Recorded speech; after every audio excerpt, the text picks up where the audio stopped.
जनता सबकी रहुए के जीतावे के बा सांसद बनावे के बहो हमर मन भैया के अपन भैया के हमरा के जीतावे के बा सांसद बनावे के बहो कैंची छाप पे अब की मुहर सबके लगावे के बा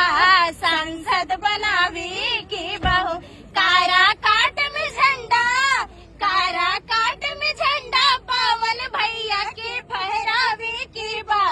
सांसद बनावे के बहो पावन यहीं से शुरू होता है और पावन भैया खड़े होता है और पवन भैया का विजय निश्चित ही है। कोई पूरी खिलावे तो खा लीजिए वो कठरिया में जाकर बदल जाइयो पवन भैया का जय जय मना दीजिए कैंची छाप पर मुहर